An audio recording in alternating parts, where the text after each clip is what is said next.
두 곳입니다. 창세기 1장 1절과 시편 29편 1절부터 11절 말씀입니다. 먼저 창세기 1장 1절 구약 1쪽이지요. 이 계시의 말씀을 봉독할 때에 살아계신 하나님의 음성 꼭 들으시기 바랍니다. 태초에 하나님이 천지를 창조하시니라. 아멘. 시편 29편 1절부터 11절 구약 821쪽입니다. 821쪽 제가 받들어 봉독합니다. 너희 권능 있는 자들아 영광과 능력을 여호와께 돌리고 돌릴지어다. 여호와께 그의 이름에 합당한 영광을 돌리며 거룩한 옷을 입고 여호와께 예배할지어다. 여호와의 소리가 물 위에 있도다. 영광의 하나님이 우레 소리를 내시니 여호와는 많은 물 위에 계시도다. 여호와의 소리가 힘 있으며 여호와의 소리가 위엄차도다. 여호와의 소리가 백향목을 꺾으시며 여호와께서 레바논 백향목을 꺾어 부수시도다. 그 나무를 송아지같이 뛰게 하시며 레바논과 시련으로 들송아지같이 뛰게 하시도다. 여호와의 소리가 화염을 가르시도다. 여호와의 소리가 광야를 진동하시며 여호와께서 가데스 광야를 진동시키시도다. 여호와의 소리가 암사슴을 낙태하게 하시고 삼림을 말갛게 벗기시니 그의 성전에서 그의 모든 것들이 말하기를 영광이라 하도다. 여호와께서 홍수 때에 좌정하셨으며 여호와께서 영원하도록 왕으로 좌정하시도다. 여호와께서 자기 백성에게 힘을 주시며 여호와께서 자기 백성에게 평강의 복을 주시리로다. 아멘. 주님과 동행하기를 기뻐하는 성도가 됩시다. 아침을 많이 안 드시고 오신 것 같은데 좀 있으면 점심 드실 거니까 힘내셔서 다시 축복합니다. 주님과 동행하기를 기뻐하는 성도가 됩시다. 그런 당신 때문에 우리 교회는 행복합니다. 할렐루야.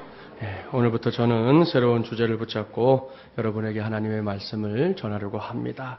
그것은 하나님 나라 운동을 위한 마중물이 되자라는 주제입니다. 오늘은 첫 시간인데요. 오늘은 우리의 하나님은 창조주이시다라는 제목으로 하나님의 말씀을 전하도록 하겠습니다. 여러분이 알고 있는 대로 저는 지난 한 주간 동안 소망 아카데미에서 주최하는 세미나에 다녀왔습니다. 사실 이번 세미나 가야 할지 말아야 할지 고민도 많이 했었습니다. 연초에 미리 예약을 해두고 참가비까지 다 내놓은 그런 세미나였는데요. 지금 우리 교회 형편상 목사가 교회를 비운다는 것이 여러 모양으로 마음이 쓰였기 때문입니다. 그 중에서도 특별히 이제 주중에 있는 설교 어떻게 해야 할지 제일 큰 고민거리였는데요. 마침 제 제자 중에 한 친구가 그 설교를 맡아주겠다 그렇게 나서줘서 그 고민을 해결하고 조금은 가벼운 마음으로 이번 세미나에 참석하게 되었습니다. 이번 세미나 주제는 사도들의 설교학이었습니다. 설교자인 제게는 매우 흥미로운 주제였는데요. 저는 세미나에 참석하는 동안 목사로서 그리고 설교자로서 제 자신이 늘 생각하고 되물어왔던 질문들을 한번 돌아보는 그런 소중한 시간을 갖게 되었습니다. 특별히 교회를 개척한 이후에는 더욱더 골몰했던 질문에 대한 해답을 찾아보기 위해서 나름대로 몸부림을 쳤습니다. 그것은 다른 것이 아니라 이 교회란 무엇인가? 라는 그런 질문입니다. 이러한 질문에 대해 이번 세미나는 제게 여러 모양으로 해답을 찾을 수 있게 도와주었습니다. 그러한 해답 가운데 하나가 바로 교회는 하나님 나라 운동의 모체가 되어야 한다라는 것이었습니다. 저는 이번 세미나에서 하나님 나라 운동이라는 단어를 단 한 번도 들은 적이 없습니다. 이번 세미나에서 주로 듣게 되었던 것은 주제 그대로 이제 사도들의 설교에 관한 것이었어요. 그러니까 베드로의 설교, 바울의 설교, 스데반의 설교, 이런 초대교회의 설교들에 대해서 이번 주제를 가지고 참 강사들이 말씀을 전하셨는데 그러한 말씀을 듣는 와중에 제 마음에 문득 떠오른 단어가 바로 이 하나님 나라 운동이라고 하는 단어였습니다. 제가 이러한 생각을 하게 된 것은 사도들의 설교의 근원이 바로 예수님의 설교라는 사실 때문이었어요. 그렇다면 예수님께서 이 땅에 오셔서 공생애를 막 시작하실 때 제일 첫 번째로 외치셨던 제 일성이 무엇입니까? 그것은 다른 것이 아니에요. 하나님 나라에 대한 선포였습니다. 회개하라, 천국이 가까이 왔느니라. 마태복음 4장 17절이 기록합니다. 마가복음 1장 15절에서는 때가 찼고 하나님의 나라가 가까이 왔으니 회개하고 복음을 믿으라 선포하셨습니다. 이렇게 시작된 예수님의 사역은 그 클라이맥스인 이 십자가는 물론이고 부활하시고 승천하시는 역사에까지 그리고 다시 오실 것을 약속하신 것에 이르기까지 온통 하나님의 나라를 드러내는 데에 초점을 맞추고 있습니다. 물론 우리가 사는 이 세상이 완전한 하나님의 나라가 될 수 없습니다. 여전히 죄의 굴레 속에 갇혀 있는 것이 바로 우리가 살고 있는 이 세상이기 때문입니다. 그럼에도 불구하고 이 세상 속에서 실제적인 하나님의 나라를 구현하려고 했던 것이 바로 우리 주님 예수 그리스도의 강력한 뜻이었습니다. 뒤늦게나마 사도들은 이러한 주님의 뜻을 깨달았습니다. 오순절 성령 강림의 역사가 이 땅에 임한 이후에 사도들은 더 이상 숨어 지내지 않았습니다. 마치 용수철처럼 세상 속으로 튀어나가 그곳에서 예수님께서 펼쳐놓으셨던 하나님 나라 운동을 계속해서 이어나갔습니다. 이러한 하나님 나라 운동의 처음에는요, 정말이지 아무것도 아닌 것처럼 보였습니다. 주목받지도 못했습니다. 죽을 둥 살 둥 안간힘을 썼던 사도들의 수고는 거대한 로마 제국 내에서 저 변방에 속하는 작은 나라 이스라엘이라고 하는 이 종속된 나라의 종교인 유대교의 이단자들이 잠시 까불고 있는 정도로 취급되었을 뿐입니다. 하지만 바로 거기에 그렇게 사람들이 아무것도 아닌 것처럼 여겼던 바로 그곳에 하나님께서 함께 하셨습니다. 그들이 전하는 메시지마다 예수 그리스도께서 역사하셨습니다. 그 메시지는 사람들의 영혼을 뒤흔들었습니다. 우리가 어찌할꼬? 하나님의 말씀을 들을 때마다 그 말씀을 듣던 사람들이 움직이기 시작했습니다. 그들의 생각이, 그들의 영혼이 흔들리기 시작했습니다. 그리고는 외쳐대는 거예요. 우리가 어찌할꼬? 어떻게 해야 살 수 있는가? 어떻게 해야 지금의 내 자리에서 일어설 수 있는가? 내 인생을 다르게 바꿔갈 수 있는가? 사람들이 외쳐댑니다. 그들은 이 육신의 옷을 입고 살고 있는 것이 사는 것의 전부가 아니라는 사실을 철저하게 깨닫기 시작했습니다. 그들은 하나같이 영혼의 몸부림을 치며 자신들의 구세주를 찾아댔습니다. 그뿐이 아니죠. 예수 그리스도의 이름으로 죽은 자가 살아났습니다. 안전뱅이가 일어났습니다. 그 와중에 수많은 사람들이 박해를 받았지만 그들은 하나뿐인 목숨까지 내던지며 진리를 지켜냈습니다. 이렇게 그들 모두에게는 더 이상 세상의 식이 아닌 하나님의 식이 확실하게 주어져 있었습니다. 저는 이것을 오늘부터 하나님 나라 운동이라고 부르려고 합니다. 사랑하는 마중물이란 가족 여러분, 이렇게 아주 작고 작은 불씨 하나 정도로 시작된 하나님 나라 운동에는 놀라운 생명력이 있었습니다. 그 생명력은 서서히, 아주 서서히, 동시에 아주 깊숙하게 로마 제국 전체로 번져갔습니다. 결국 그 거대한 로마 제국이 변하고야 말았습니다. 할렐루야. 이제는 저와 여러분의 차례입니다. 하나님 나라 운동은 초대교회 당시로 끝난 것이 아닙니다. 아니 결코 그렇게 끝날 수 없는 것입니다. 하나님 나라 운동은 우리 주님 예수님의 갈망이었습니다. 꿈이었습니다. 이 꿈은 이 세상에 존재하는 한 계속해서 이 세상 속에서 이루어져야 할 위대한 사건입니다. 이것을 잊지 마십시오. 그리고 저와 함께 그리고 우리 마중물 예랑교회와 함께 하나님 나라 운동에 나서주시기를 바랍니다. 작지만 이제 시작하려고 합니다. 부족하지만 이제 시작하려고 합니다. 저 앞에 뭔가가 훤하게 보이는 그런 단계도 아니지만 그래도 시작하려고 합니다. 같은 마음, 같은 생각, 같은 비전을 품어주십시오. 그래야 할 때 우리 모두는 하나님 나라 운동을 이어나가는 동시에 하나님 나라 운동을 새롭게 시작하는 위대한 마중물들이 될 줄 믿습니다. 좀 비장한 분위기지요. 죄송하지만 그래야 합니다. 그래야만 우리가 뭘 해도 할 수 있기 때문이에요. 그런데 이 비장한 분위기를 구체적으로 펼쳐나가기 위해서 우리가 반드시 넘어가야 할 첫 번째 관문이 있습니다. 사실 제가 지난주만 해도 오늘부터는 예량제를 준비하기 위한 말씀을 전하려고 했어요. 그게 원래 설교 계획이었는데 이번 한 주간을 지내면서 그게 아니다. 그거보다 더 큰 판을 여러분과 함께 짜야 되겠다 하는 생각을 가지고 오늘 전할 말씀을 준비하게 되었는데요. 우리의 하나님은 창조주이시다. 바로 이 말씀을 기억하셔야 합니다. 그렇습니다. 저와 여러분이 이러한 사실을 확고부동하게 믿고 고백할 수 있느냐 없느냐가 곧 저와 여러분이 하나님 나라 운동의 마중물들이 될 수 있느냐 없느냐를 결정짓는 가장 중요한 관문입니다.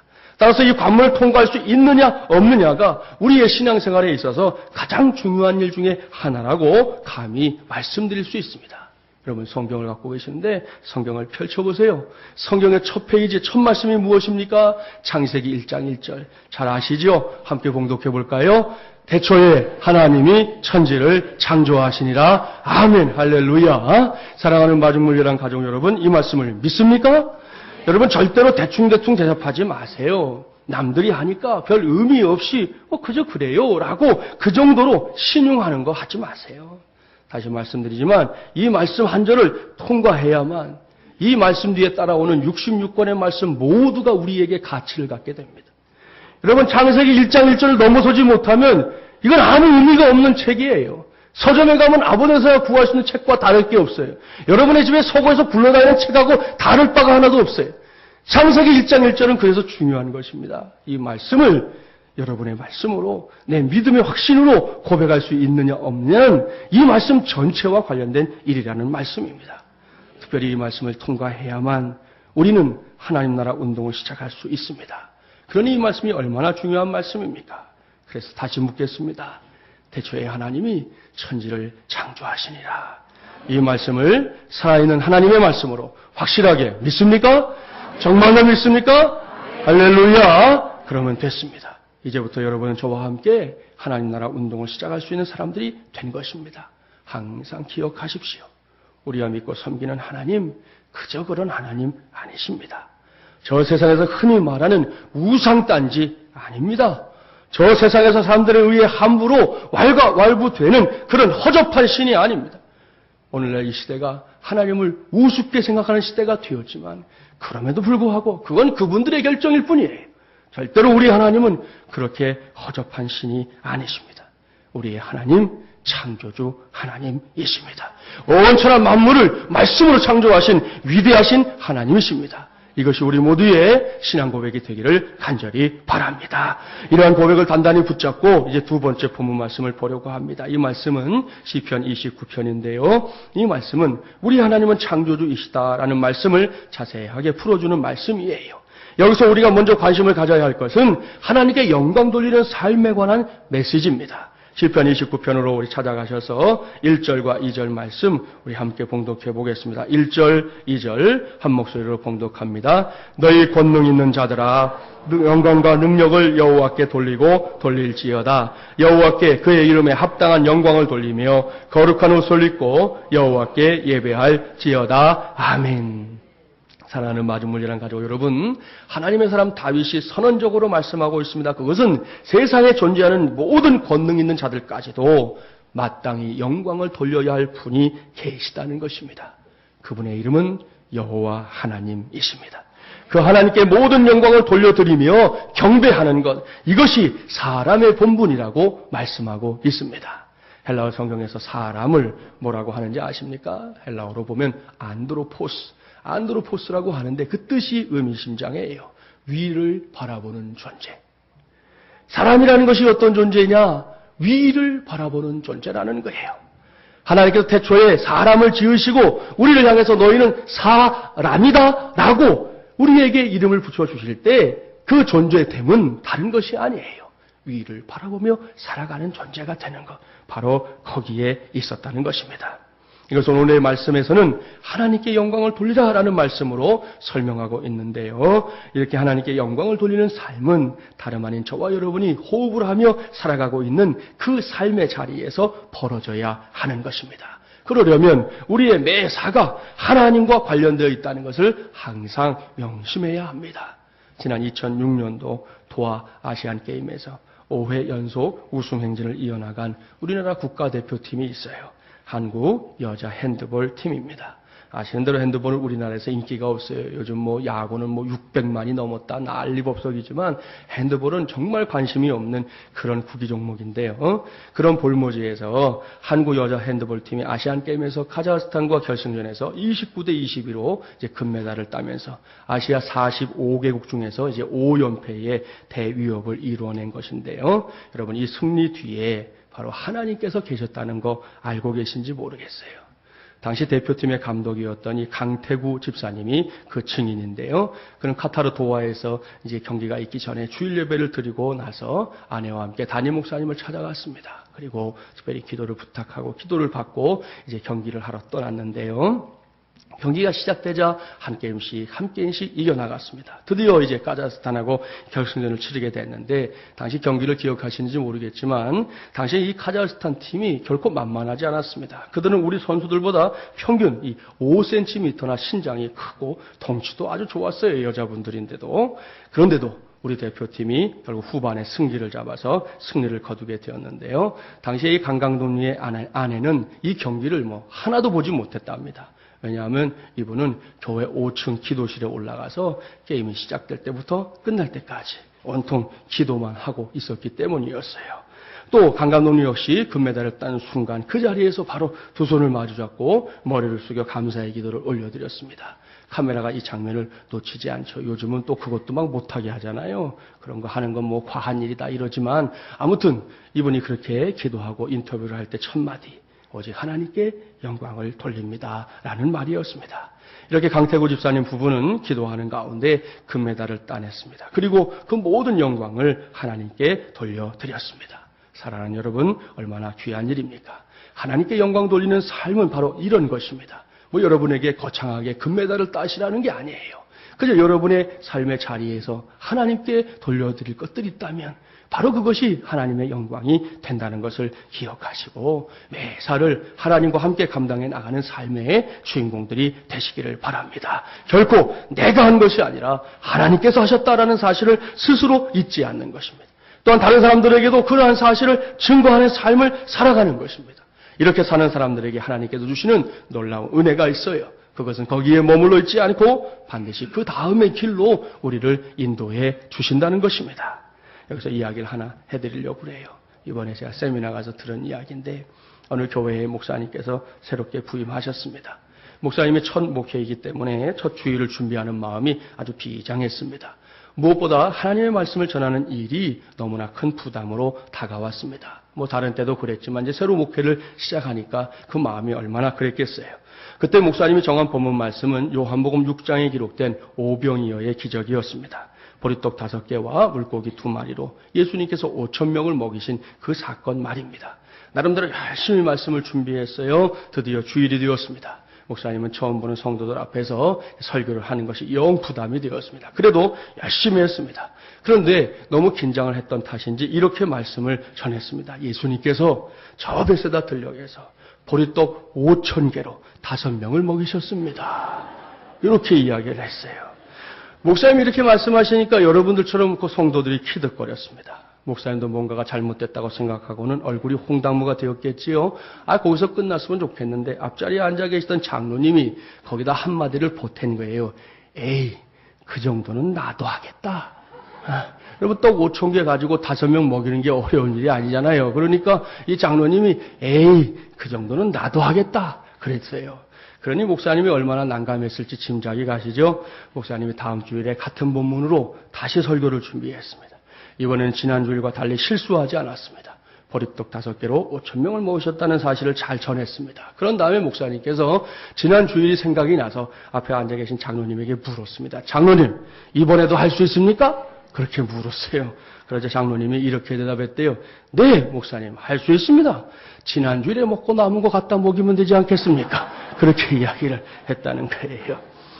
사랑하는 마중물이란 가족 여러분, 이 다분히 해프닝에 속하는 일이지만 여기서 꼭 기억할 것이 있어요. 그것은 엎어치든 매치든 오병이어의 기적이 일어난 곳은 저 어딘가 다른 세상이 아니라는 거예요. 우리가 두 다리를 딛고 살아가고 있는 바로 이 자리, 우리의 삶의 자리입니다. 하나님께서는 바로 이곳에서 하나님의 역사를 일으키십니다. 바로 이곳에서 하나님의 역사를 보여주십니다. 결국은 우리로 하여금 하나님께 영광을 돌릴 수밖에 없게 하시는 것, 이것이 우리 하나님의 시기예요. 계속해서 오늘 본문 3절 이하를 볼까요? 이 말씀은 다윗이, 그리고 오늘날에는 우리가 그렇게 마땅히 영광을 돌려야 할 하나님이 어떤 분이신지 자세하게 설명해 주는 말씀인데요. 본문 3절부터 9절까지 말씀, 좀 길지만 우리 함께 봉독해 보도록 하겠습니다. 3절부터 9절 말씀 함께 봉독합니다. 여호와의 소리가 물 위에 있도다. 영광의 하나님이 우레소리를 내시니 여호와는 많은 물 위에 계시도다. 여호와의 소리가 힘 있음이요 여호와의 소리가 위엄차도다. 여호와의 소리가 백향목을 꺾으심이요 여호와께서 레바논 백향목을 꺾어 부수시도다.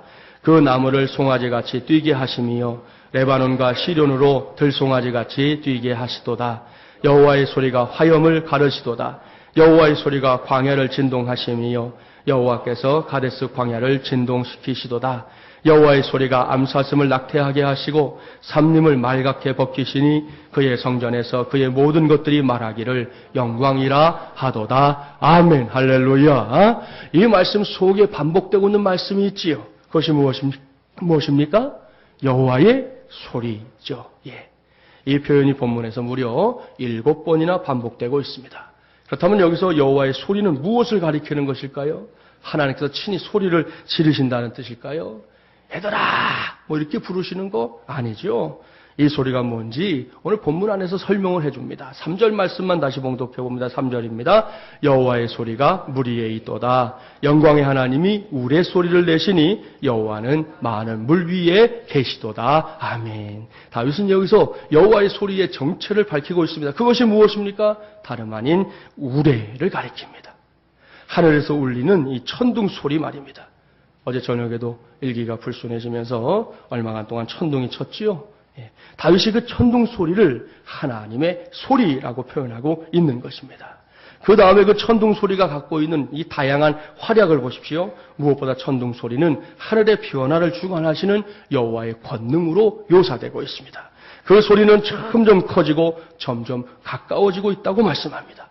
그리고 우레와 함께 땅으로 떨어진 벼락은 레바논에서 가장 단단한 나무로 명성을 떨치고 있었던, 당시로서는 교만의 상징도 되었던 백향목을 꺾어버렸습니다.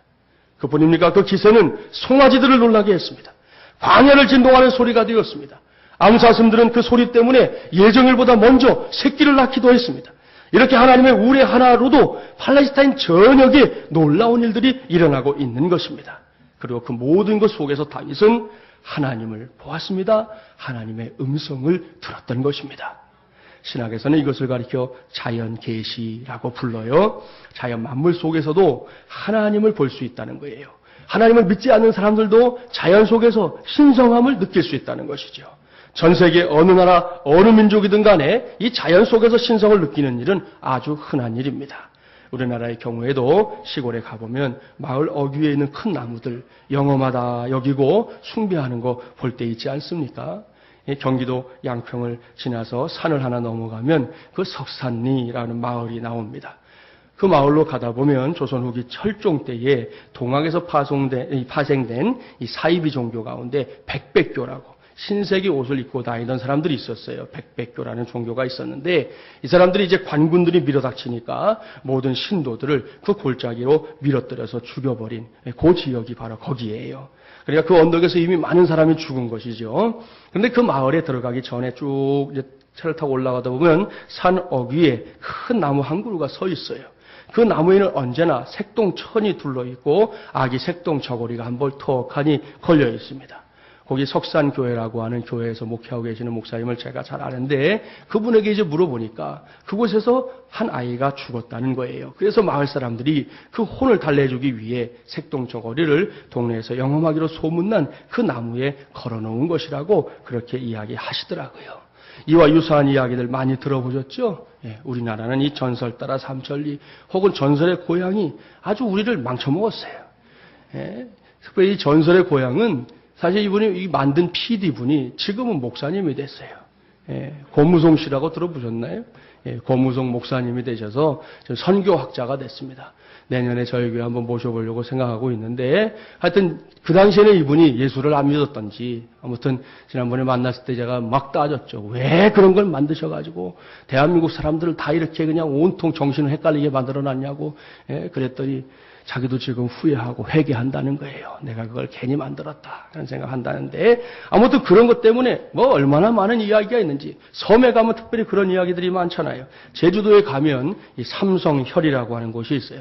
제가 사진을 준비했는데, 방송실 봉사하는 우리 현명 형제가 자기도 저희 가봤지만 직접 저렇게 구멍을 못 봤다는 거예요.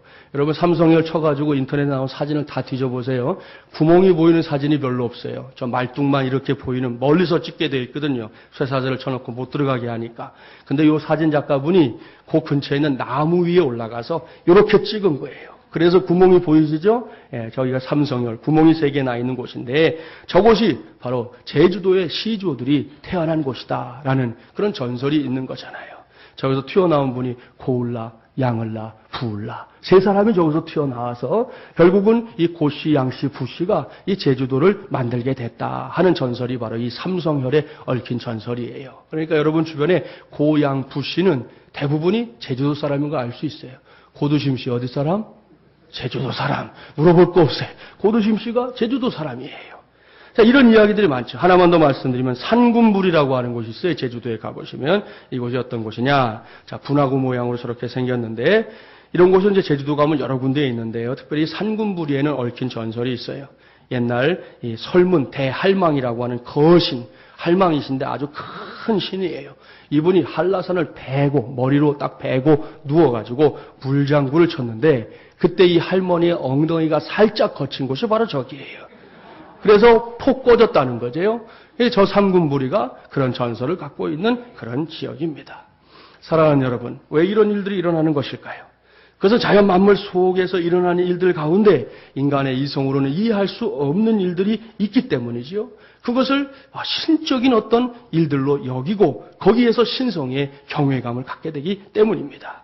그 신성은 때로 사람들을 겁먹게 하는 것으로 나타나기도 하고요. 또 그것을 통해서 뭔가 복을 누리고 싶어하는 마음을 갖게 하기도 하는 것이죠.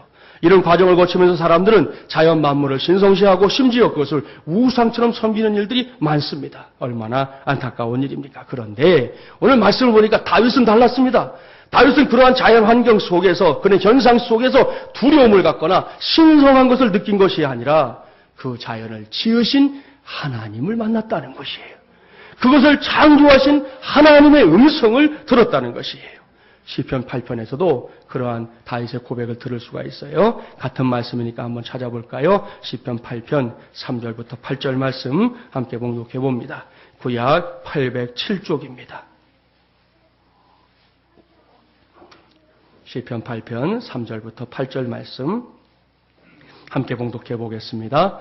주의 손가락으로 만드신 주의 하늘과 주께서 베풀어 두신 달과 별들을 내가 보오니 사람이 무엇이기에 주께서 그를 생각하시며 인자가 무엇이기에 주께서 그를 돌보시나이까. 그를 하나님보다 조금 못하게 하시고 영화와 존귀로 관을 씌우셨나이다. 주의 손으로 만드신 것을 다스리게 하시고 만물을 그의 발 아래 두셨으니 곧 모든 소와 양과 들짐승이며 공중의 새와 바다의 물고기와 바닷길에 다니는 것이니이다. 아멘. 이것이 다윗의 고백입니다. 보십시오. 다윗은 온천한 만물 속에서 그 만물을 창조하신 하나님을 바라보고 있습니다. 그리고 그 하나님의 음성을 듣고 있습니다. 오늘의 본문도 마찬가지입니다. 다윗은 팔레스타인 전체에 울려 퍼지는 뇌성과 번개 속에서 하나님의 능력을 보고 있습니다. 하나님의 음성을 듣고 있습니다. 그리고 그 창조주 하나님께 모든 영광을 돌려야 한다라고 선포하고 있는 것입니다. 이제는 우리가 이러한 다윗의 믿음을 배워야 할 것입니다. 어느새 단풍을 보게 되는 계절이 되었습니다. 요즘 단풍놀이가 한창이지 않습니까? 오늘 광고 드린 대로 이제 우리 교회도 감사주일 오후에 전교인 한번 야외 예배를 가려고 그래요. 그럴 때 저와 여러분은 멋진 자연 풍경 속에서 그저 알록달록한 단풍만 보시면 안 됩니다. 이야, 산에 불이 붙었네 감탄만 하고 있으면 안 됩니다. 물론 그런 멋진 풍경들도 보세요. 일부러 시간 내서 다리품까지 팔아가며 멀리 갔는데 그런 재미도 있어야지요. 하지만 거기서 끝나면 안 됩니다. 우리는 그 너머에 보이는 창조주 하나님의 손길까지 볼 수 있어야 합니다. 우리 하나님이 얼마나 멋진 미술가이신지, 얼마나 위대한 예술가이신지, 이 만물 속에서 하나님의 솜씨 하나하나를 보며 놀라워하고 또 나를 향해 들려주시는 음성에도 귀를 기울일 수 있어야 하는 것입니다. 그것이 바로 우리의 믿음이에요. 어떤 과학자가 한 번은 재미있는 유추법을 제안했는데요. 우리의 눈앞에 이제 아주 작은 점까지도 볼 수 있는 깨끗한 유리판이 있다고 가정해 보겠습니다. 거기에 지름이 138만 4천 킬로미터나 되는 이 태양, 굉장히 크잖아요. 이 태양을 줄여서 한 60cm 정도 지름으로 축소시켜가지고 유리판 위에다가 그걸 놓겠습니다. 그곳에서 이제 한 걸음을 한 60cm 정도로 잡아서 82걸음을 가서 첫 번째 행성인 이제 수성을 우리가 놔야 되는데 거기다 뭘 놔야 되냐면 겨자씨를 놓으셔야 돼요. 요게 60cm로 줄어들면 겨자씨 보이지도 않는 고개 수성이에요. 자, 거기서 다시 60걸음을 걸어가서 금성, 거기서 다시 108걸음을 걸어가서 화성, 다시 788걸음을 더 걸어가서 목성, 다시 934걸음을 걸어가서 토성을 표시합니다. 아직 안 끝났어요. 거기서 이제 2086걸음, 너무 많이 가죠? 잘 걷지도 않는데, 거기까지 가서 천왕성, 또다시 2322걸음을 걸어가면 해왕성 자리예요. 힘드시지요? 가자고 그러면 싫어하실 거예요. 그런데 아직 명왕성은 놓지도 않았어요, 지금. 여기서 한번 생각해 보세요. 은하계에는 수천 개의 수억 개의 별들이 있습니다. 이 모든 별들은 가만히 멈춰 있는 것이 아니라 끊임없이 운행하고 있습니다. 스스로 도는 놈도 있고 다른 별의 주위를 도는 놈도 있습니다. 아무튼 돌고 돌고 또 돌고 있습니다. 그런데다가 완벽하게 조화를 이루고 있어요. 어쩌다가 한 번쯤은 서로 부딪히기도 할 것 같은데 뭐 가끔 운석은 날아오지만 여러분 별과 별이 부딪히는 것은 아직은 눈으로 확인된 적이 없는 일이에요. 여러분 그런 일들 하나 일어나지 않게 서로 조화를 이루며 돌고 있습니다. 이런 현상을 어찌다 말로 다 표현할 수 있겠어요. 제가 고등부 때였습니다. 수련회 갔는데 늦은 밤에 선생님들이 자라고 그러잖아요. 자나요? 안 자요. 안 자면 혼난다 그래도 혼날 각오로 안 자고 몇몇 친구들과 함께 몰래 빠져나왔던 적이 있어요. 그때 초등학교 운동장하고 학교를 빌려서 수련회를 했는데 아주 늦은 밤에 제 친구들과 함께 창문을 살짝 넘어가지고 운동장에 나와서 무심코 하늘을 딱 봤다가 지금도 기억이 나는데요. 너무너무 놀라서 우와 했던 적이 있어요. 요즘은 그런 별을 시골에 가도 볼 수가 없더라고요. 아무튼 그때 기억이 너무나 선명, 총총히 박혀있는 별들 때문에 우와! 라고 감탄했던 그 기억이 있는데요. 여러분도 그런 하늘 보신 적 있으시죠? 그 광대한 하늘은 분명히 하나님의 영광을 선포하고 있는 것입니다. 그 광대한 하늘의 넓이는 하나님의 솜씨를 자랑하고 있는 것이에요. 사랑하는 마중물려란 가족 여러분, 하나님 나라 운동을 시작하는 오늘 이 시간에 우리가 만날 하나님이 바로 이런 하나님이십니다. 창조주 하나님 말입니다. 창조주 하나님께서 오늘도 우리 안에서 역사하고 있습니다. 결코 가만히 계시지 않습니다. 어떤 역사를 행하고 있는지 볼까요? 본문으로 돌아가셔서 시편 29편 11절 말씀, 아주 중요한 말씀이에요. 우리 11절 함께 봉독해 보겠습니다. 11절 말씀입니다. 여호와께서 자기 백성에게 힘을 주시며 여호와께서 자기 백성에게 평강의 복을 주시리로다. 아멘. 이 말씀을 기억하면서 하십시오. 목사의 말로서가 아니라 하나님의 말씀으로 받으십시오. 이 말씀은 하나님을 향해 우리 하나님은 창조주이시다라고 담대하게 고백하며 사는 사람들에게 하나님께서 친히 붙잡게 하시는 하나님의 말씀이에요. 그렇습니다. 창조주 하나님께서는 반드시 어떤 상황에서라도 자기 백성에게 힘을 주십니다. 잊지 마십시오. 반드시 주셔요. 그것을 우리가 체험하며 살아야 돼요.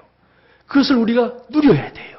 하나님이 나에게 그와 같은 기회를 주시는 것을 누려야 하는 것이지요.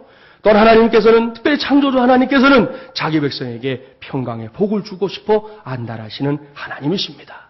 이것도 잊지 마세요. 왠지 아십니까? 이것을 우리가 깜빡하는 순간 우리는 생각했던 것보다 많은 것들을 잃어버릴 수 있기 때문입니다. 세상에 이 별의별 동식물들이 다 있는데요. 오늘 창조주 하나님에 대해 말씀드리니까 이 말씀도 드리고 싶어요. 아주 재미난 녀석을 하나 소개해 드리려고 그래요. 아프리카에 가면 서식하고 있는 독수리의 일종인 이 뱀잡이 수리라는 녀석이에요. 여러분들이 뭐 인터넷에서 쳐보시면 사진도 나와요. 제가 사진도 준비했으니까 보시는데 별로 독수리 같이 안 생겼어요. 그렇죠? 그래도 어쨌든 저 녀석이 수리예요. 이 녀석은 하늘 높이 날다가 먹이를 발견하면 쏜살같이 내려가서 먹이를 낚아채는 아주 민첩한 새입니다. 그런데 그렇게 민첩한 녀석이 땅에 내려와서 먹이를 먹고 있을 때 아무 일도 없으면 괜찮아요. 그런데 갑자기 사자나 표범 같은 맹수의 습격을 받게 되면 이 새잖아요. 영락없이 잡혀먹힙니다. 영락없이 잡혀먹혀요. 왠지 아십니까? 그 이유는 맹수들이 공격을 하는 그 순간에 이 녀석이 놀랬겠지요. 뭐 우리라도 놀라지 않겠어요? 너무 당황한 나머지 이 녀석이 날아올라가면 될 것인데 자기가 날 수 있다는 것을 잊어버리고 이 녀석이 달리는 거예요. 여러분, 표범이 빠른가요? 이 녀석이 빠른가요? 표범이 빠르죠. 아무리 치면 달려봐야 맹수에게 절대로 도망칠 수 없는 존재라는 걸 알아야 되는데 자기가 날 수 있다는 걸 잊어버리고 달린다니까, 이 녀석이. 그래서 결국은 잡아먹히는 거예요. 그렇다면 이런 일이 뱀잡이 수리에게만 일어나는 일일까요? 아닙니다. 인생의 어려움을 당하고 뜻하지 않은 낭패를 보았을 때, 그리고 내가 생각지도 못했던 일들 속에 빠져 있을 때 대다수 사람들도 마찬가지입니다. 자신이 다시 날아오를 수 있다는 사실을 잊고 맙니다. 세상에서 불어오는 염려와 근심에 사로잡히면 어쩔 수 없이 내가 다시 날 수 있다는 사실도 잊어버릴 때가 많은 것이 우리 인생이라는 것이에요. 사랑하는 마중물예랑 가족 여러분, 믿음의 사람들은 그렇게 살면 안 됩니다. 저와 여러분은 그렇게 살면 안 될 사람들입니다. 우리가 잘나서요? 아니요. 우리가 깨끗해서요? 아니요. 우리가 하나님의 자녀이기 때문인 것이죠. 우리는 세상에서 만나게 되는 어떤 역경이나 고난 속에서 제일 먼저 주님의 날개 아래로 피하기 위하여 날개짓을 해야 하는 것이에요. 바로 그곳에서 주께서 주시는 위로와 평안을 구하는 것은 물론이고 반드시 그것을 누려야 합니다. 그리고 다시 날아오를 수 있는 용기를 구한다면 맹수처럼 우리를 공격하는 모든 절망감과 실패감에서 벗어나 다시 하늘 높이 날게 될 줄 믿습니다. 이것이 바로 창조주 하나님과 함께하는 삶에서 누릴 수 있는 위대한 복입니다. 저와 여러분 모두가 이러한 복으로 우리 자신을 철두철미하게 무장할 수 있게 되기를 바랍니다. 여러분, 물질이 절대로 복 아니에요. 그저 그 복의 저 밑바탕에 뭔가 조그만 도움은 될 수 있겠지만 여러분, 절대로 물질은 복이 아니에요. 그것을 구하다가 한국 기독교가 이렇게 절망의 상황을 만나는 거예요. 여러분, 물질은 주시면 우리 감사하게 쓸 것이요. 부족하면 조금 힘들게 살면 되는 거잖아요. 손가락 빨면 되는 것이고 3끼 못 먹으면 2끼 먹으면 되지만, 그러나 여러분, 하나님께서 우리 하나님이 되어주신다는 이 사실은 그 모든 것을 뛰어넘는 복 중에 복이라는 것이에요. 그 창조주 하나님이 나의 삶을 주장해 주실 수 있기를 구하십시오. 내 의지로 하기 어렵지만 하나님의 은혜를 구하면 하나님께서 반드시 우리 가운데 역사하여 주실 것입니다. 그 복으로 우리를 무장하는 그런 사람들이 될 때만이 하나님 나라 운동이 저와 여러분을 통해서 이 땅 위에서 이루어질 수 있는 거예요. 우리 2011 예량제도 마찬가지입니다. 단순하게 교인수 늘려보자 하는 마음으로 하는 일이 아니에요. 여러분, 그런 마음으로 할 것 같으면 저도 이거 안 하고 말아요. 저도 쉬면 더 좋잖아요. 굳이 이 개척한 첫 해에 이거 할까 말까 저도 고민을 많이 했지만, 여러분, 그것을 해야 되는 이유가 뭡니까? 우리가 만난 창조주 하나님을 저 사람들도 만나야 되는 거예요. 저 사람들이 하나님을 만나지 못해서 세상이 이렇게 어지럽고 복잡하고 안타깝고 답답하고 화가 나게 돌아가고 있으니 저들에게도 하나님은 창조주 하나님이심을 우리가 전하고 가르치고 당신도 바로 그 하나님의 자녀가 되어야 된다고 우리가 전해야 하기 때문에 그것 때문에 예랑제 하자는 거예요. 그것을 우리가 기억하시고 우리가 이것을 통해서 하나님 나라 운동을 해야 됩니다. 여러분, 아까도 말씀드렸지만 초대교회는 로마 제국에서요, 보이지도 않는, 겨자씨보다도 더 작은, 보이지도 않는 작은 것이었어요. 그 당시는요, 여러분, 요즘에도 많은 이단, 사이비, 우상 많이 있지만 로마 제국은 온통 다 신이에요. 범신론을 믿는 사람들이 그들이었어요. 모든 족속이 믿는 신이 다 있었어요. 그런데 그 속에서 예수는 그리스도이시다, 예수 그리스도가 창조주시다 외친 사람들, 그들을 통해서 로마 제국이 확 바뀌었다는 것이죠. 여러분, 불가능한 일 아닙니다. 지금 우리가 시작하면 이미 하나님께서 그 일의 끝에도 역사하여 주실 줄 믿습니다. 우리 모두 이와 같은 확신을 가지고 이제 우리의 첫 시간, 오늘 정말 여러분 단지 목사가 앞에서 설교하니까 제 앞에서 여러분 아멘하는 거 그런 거 말고 여러분의 영혼 깊숙한 곳에서 나의 하나님은 창조주이시다. 그 하나님을 믿는 하나님의 사람들 다음으로 우리가 이 땅에서 살아갈 때 이 땅 위에 하나님의 나라가 펼쳐지게 될 것입니다. 절대로 절망할 시대가 아닙니다. 절대로 포기할 시대가 아닙니다. 절대로 낙심하고 좌절하고 있을 시대가 아닙니다. 하나님의 나라가 있기 때문입니다. 이미 우리 안에 하나님의 나라가 임하여 있습니다. 그 나라의 운동을 우리 모두 함께 감당해서 이 땅 위에 하나님의 뜻을 진실되게 펼쳐가는 우리 마중물 예람교회 또 성도들 되시기를 주님의 이름으로 간절히 축원합니다. 기도하겠습니다.